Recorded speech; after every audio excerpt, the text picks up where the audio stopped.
بيبدأ فيلمنا النهاردة بمجموعة من جنود الجيش الهندي اللي بينقلوا سلاح خطير لمعسكر معزول علشان بيكونوا خايفين من كتر خطورته يقع في ايد اي حد.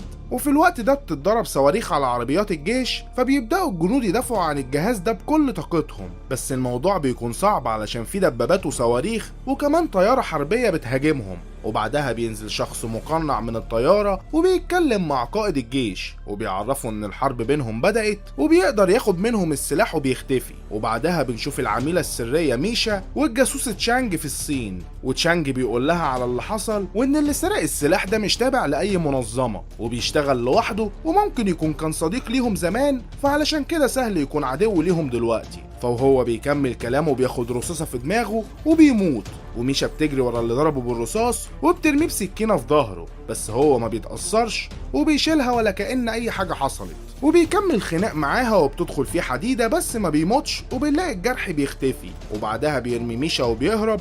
وتاني يوم وزير الدفاع بيكون عاوز يفهم اللي حصل، فالجنرال أزاد بيعرض له فيديو مبعوث من المقنع اللي اتهجم على جنود الجيش وموتهم، وهو بيقول لهم انه راجع ينتقم من اللي هم عملوه، وما بيكونوش فاهمين هو يقصد ايه من كلامه، وانه يقدر يقضي على الهند كلها بسبب السلاح اللي معاه. فبيتوتر الوزير، وبعدها بتوصل ميشا وبتعرفهم باللي حصل وبموت تشانج والكلام اللي قاله قبل ما يموت، وان الشخص اللي عمل كده ممكن يكون صديق ليهم وشغال معاهم وعارف كل حاجة عن السلاح. وأزاد هو اللي بيكون مسؤول عن انه يرجع السلاح ده ويقبض على المقنع، وبعدها بيروح مكتبه علشان يفكر ازاي يقدر يوصل للمقنع. وميشا بتقوله ان اللي قتل تشانج كان مقنع، ولما كانت بتضربه الجرح ما كانش بيأثر فيه، فبيستغرب من كلامها. وبعدها بيعين 2 من اكفأ الضباط للمهمة دي، وهم فريدي وروكي.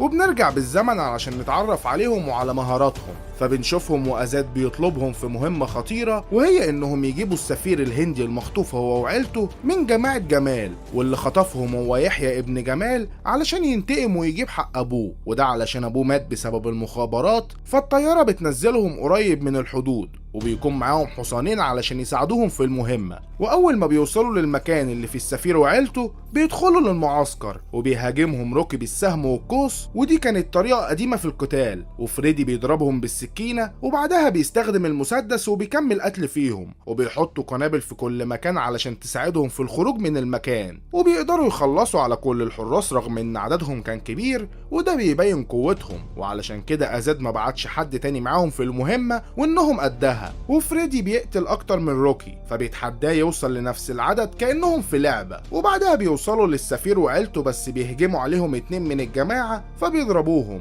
وبيرموا واحد منهم من الشباك. فبيلاحظوا باقي الرجالة اللي تحت ان في حد بيهاجم رجالتهم، وبيضربوا نار عليهم وبيحدفوهم بالصواريخ، بس هم بيقدروا يهربوا الرهاين. وبعدها بيختفي صوتهم، فبيتخيلوا رجالة الجماعة انهم ماتوا، بس فريدي وروكي بيفاجئوهم بانفجار وبيضربوا عليهم بالأسلحة لحد ما بيهربوا السفير وعيلته، وبعدها بيفجروا المكان بالقنابل. وبعدها بيشوفوا جمال اللي المفروض انه مات، بس دي بتكون خدعة هو عاملها ومخلي ابنه هو الزعيم. بس أزاد بيبلغهم انه مهمتهم انهم يحرروا السفير وعيلته، بس بنت السفير بتقول لهم لازم يجيبوا اللي كان السبب في قلق الهند كلها. فبيرجعوا له، ودي بتبقى عكس الاوامر اللي اخدينها من أزاد. وجمال ما بيكونش خايف منهم وبيقول لهم انه هيهرب لو مسكوه، فبيقتلوا فريدي. وبعدها بيهربوا وبيجروا بالعربية، وبيكون وراهم يحيى ورجالته، وبيفضلوا يطاردوهم لحد ما بيوصلوا للحدود. وبيفضل روكي يضرب نار عليهم لحد ما بيركبوا الطيارة، وروكي بينسى ريموت القنبلة في العربية، فبيلاقيه يحيى وبيدوس عليه وفاكر انهم هيتفجروا، بس القنبلة بتكون قريبة منه هو وبتتفجر فيه. وبعدها بنرجع للواقع بعد ما عرفنا قد ايه هم اقوياء. وميشا بتسأل أزاد عن السبب اللي خلاهم يتفصلوا ويتحولوا علشانه للمحاكمة، فبيقول لها انه هيفهمها بعدين، بس دلوقتي المفروض تدور عليهم علشان هم اللي هيقدروا يوصلوا للمقنع ده. وبعدها بنعرف ان روكي اشتغل في المطافي وبيكون في حريق، والمفروض ينقذ شيلا اللي بيتفاجئ انها قطة وبينقذها. وبتوصله ميشا وبتعرفوا عن اللي عمله المقنع، بس هو بيرفض يرجع بعد اللي عملوه فيه زمان، فبتسيبه وبتمشي، بس هو بيرجع لها وبيوافق على المهمة. فبتقول له انهم لازم يلاقوا فريدي كمان، وبيروحوا له في موقع البترول اللي شغال فيه، وبتحكي له ميشا عن المقنع والسلاح الخطير اللي اخده وانه هرب بعدها على انجلترا. بس فريدي بيرفض برضه بسبب اللي حصل لهم، وبيقنعوا روكي، بس هو بيفكروا باللي حصل لهم بعد ما عرضوا حياتهم للخطر. وانهم في الاخر اتخلوا عنهم وفصلوهم. فبتمشي ميشا ومعاها روكي بس وبيسافروا على لندن. وبعدها ازاد بيعرفها ان دي مهمة سرية، ولو روكي اتقبض عليه ما ينفعش يتعرف انه تبعهم. ولما بيرجع ازاد مكتبه بيشوف المقنع هناك، فبيتفق معاه انه يوقف كل اللي بيحصل، بس المقنع بيغدر بيه وبيضربه بالرصاص في كتفه وبيخطفه. وبعدها ميشا وروكي بيقابلوا دان، ودي العميلة السرية الثالثة في المهمة، وبتكون طالبة في هندسة، والمعروف انها ذكية جدا، وبتعجب بروكي اول ما بتشوفه، بس هو بيكون شايف انها اصغر من المهمة، فتضربه بالصاعق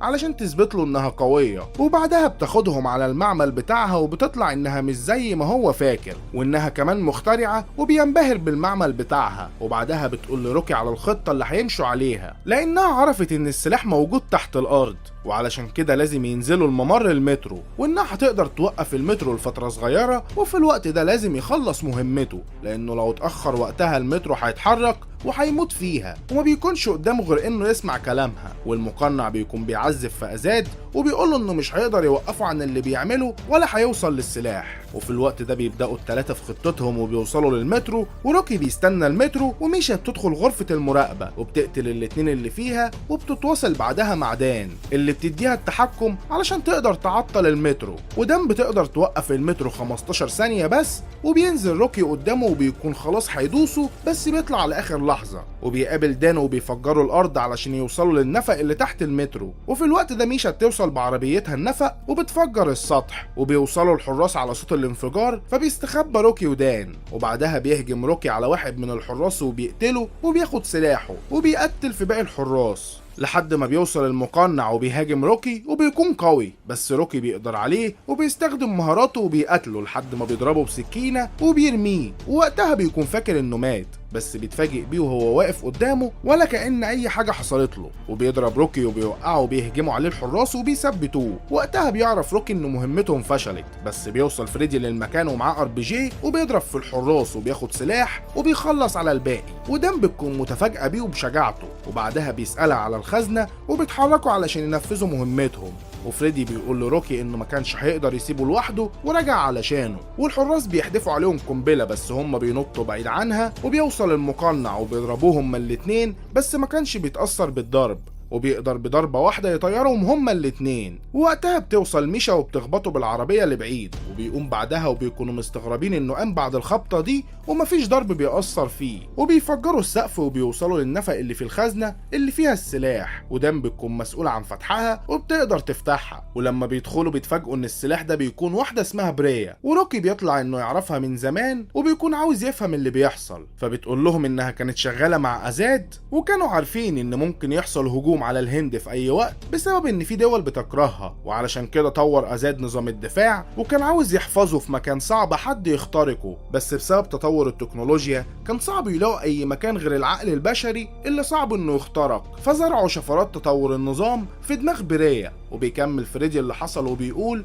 انهم لما حسوا ان حد عاوز يوصل للسلاح ده فقرروا ينقلوا بريا، بس المقنع هاجمهم وقدر ياخد منهم السلاح، وده اللي شفناه في اول مشهد في الفيلم. فبيتضايق روكي من فريدي علشان كان شغال معاهم في السر من غير ما يعرفوا، وبيفهم انه جه علشان بريا مش علشانه، وبيقول لهم انه المقنع لو كان عاوز الشفرات ما كانش ساب بريا كل ده هنا. فبيفهم فريدي ان ده فخ معمول لهم من المقنع، وفعلا بيطلع فخ وبيفجر بيهم المكان، وبيدخلوا رجالته وبياخدوا بريا، بس بيقوم روكي وفريدي وبيقتلوا في الحراس وبياخدوا موتوسيكلين وبيجروا وراهم، وبيتفادوا الضرب اللي بيضربوه عليهم في الطريق. وميشا ودان بيتحركوا وراهم بالعربية، فميشا بتمسك سلاح وبتضرب بيه على عربية المقنع وبتقدر تكسر له الباب، وروكي بيقرب من العربية وبيقدر يدخل لرجالته وبيضرب فيهم وبيخلص عليهم، وبعدها بيضرب في المقنع والمساعد بتاعه وبيقتل المساعد وما بيتبقاش غير المقنع. فبتضربه بريا بسكينة في ظهره، بس زي ما احنا عارفين لا بيتأثر ولا بيحصل له حاجة، وبيكمل ضرب فيهم هما الاتنين. وبيتفاجئ فريدي بمقنع تاني بيضرب عليهم نار من طيارة، وفريدي بيعرف روكي وبيحاول يشتت المقنع ده. ففي وقتها ميشا بتقدر توصل للعربية والسواق اللي فيها وبتضربه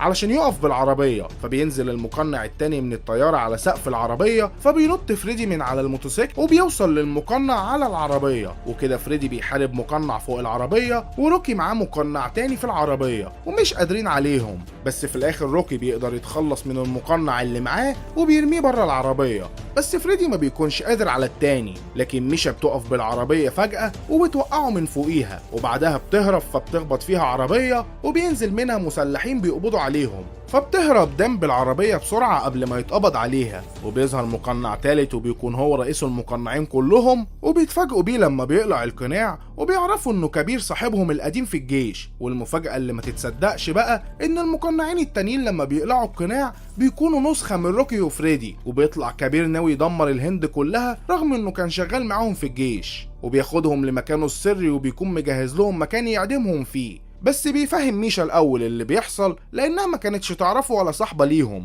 فبنرجع بالزمن لما كان كبير صاحب روكي وفريدي وكانوا بيحتفلوا بآخر مهمة وإنهم خرجوا منها عايشين، وكبير كان حاضر معاهم الحفلة لأن شركتهم كانت شغالة مع الجيش، وبريا بتكون في الحفلة وفريدي بيكون معجب بيها وروكي بيساعده يلفت نظرها، وفي آخر الحفلة بيتقدم لها وهي بتوافق عليه. وبعدها بنشوف كبير وهو بيعرض اختراعاته على الجيش واللي بسببها هتمنع موت الجيش على الحدود، وده لأنه بيقدر يصنع روبوت بيكون نسخة من الإنسان، وبيعرض عليهم نسختين روبوت من فريدي وروكي وبيكونوا نسخة منهم، وكمان بيقدر يطورهم علشان يعالجوا نفسهم من الإصابات، فهيكونوا جنود خارقين مش بتموت مهما تحاول وتدخل في معارك، وكمان ما بيعصوش الأوامر زي الجنود الحقيقيين، وإن كل اللي عليهم الطاعة وبس. بس الجنرال ما بيقتنعش بكلامه وبيسيبه وبيمشي، وبعدها أزاد بيتكلم معاه في المكتب وبيقول له ان الغلط اللي قاله انهم مش بيعصوا الاوامر، وان دول روبوتات يعني ما عندهمش ضمير، وان سهل اي حد خاين يتحكم فيهم ووقتها هيخلصوا على الجيش كله،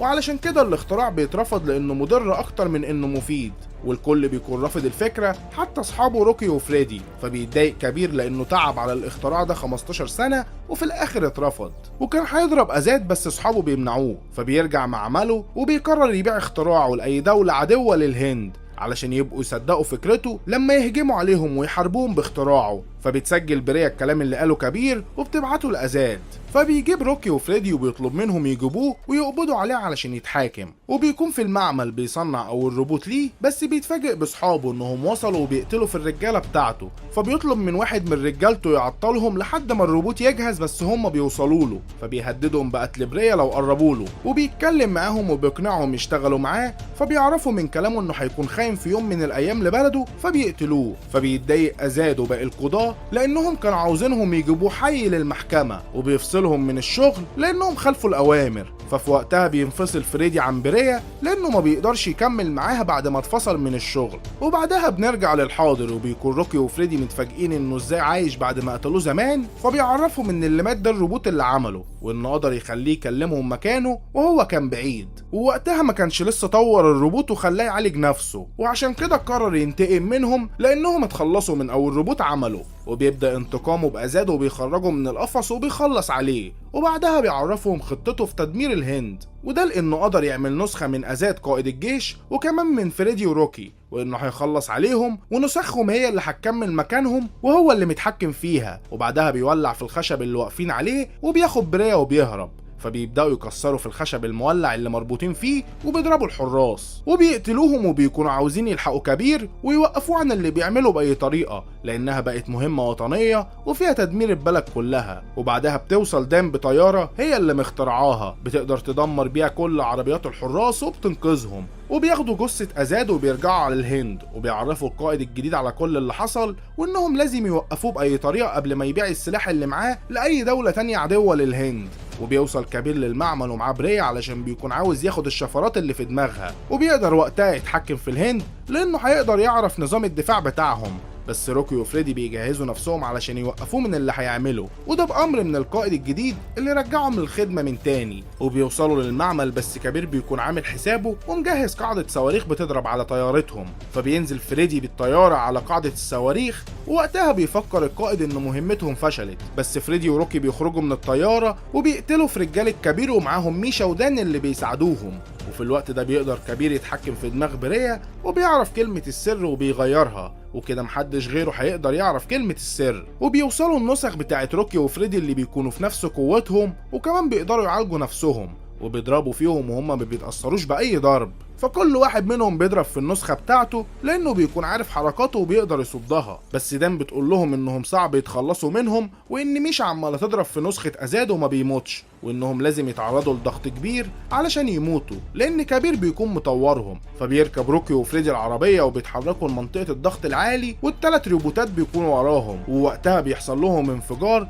وبيخلصوا منهم. بس بيكون فاضل لهم كبير اللي بيرمي صواريخ على الصين وباكستان وأفغانستان، وده علشان يبدأ حرب على الهند علشان يقدر يدمرها. وبيوصلوا له روكي وفريدي وبيكون حاطط لهم قنابل علشان يفجر بيهم المعمل، وبيدي لنفسه شحنة كبيرة علشان يبقى أقوى، وبيبدأوا يضربوا فيه وبيكونوا عاوزين يعرفوا منه كلمة السر علشان يوقفوا المصيبة اللي عملها. بس بيكون أقوى منهم بكتير وما بيكونوش قادرين عليه، بس الاتنين بيتجمعوا عليه، وروكي بيضربه وفريدي بيضربه بالرمح في بطنه، وبيبدأوا يخمنوا كلمة السر لأن ما بقاش قدامهم حل غير كده، والصواريخ خلاص بتكون انطلقت. وبيعملوا محاولتين غلط وبيتبقى لهم محاولة واحدة، وبعدها مش هيقدروا يتحكموا في نظام الدفاع لو فشلوا في تخمينها. ففي وقتها بريا بتساعدهم وبتقول لهم ان كبير عمل كل ده علشان نسخته، فبيكتب روكي اسم اول نسخة عملها كبير وبتكون صح. فبيعملوا عازل للصواريخ وبتنفجر قبل ما توصل للدول دي، وفريدي بينقذ بريا وبيخرجها، وبيرجع لروكي وبينقذه وبيقول له ان راجع المهمة دي علشانه. وبعدها بيخرجوا من المعمل قبل ما ينفجر، وبكده تكون نجحت مهمتهم وانقذوا الهند. بس اللي هم ما يعرفوش ان كبير كان لسه عايش في المعمل، وده ممكن يكون بداية الجزء الثاني. وبكده يكون خلص فيلمنا. ما تنساش تعمل لايك وشير الفيديو وتشترك في القناة لو مش مشترك، واستناني في ملخص تاني. سلام.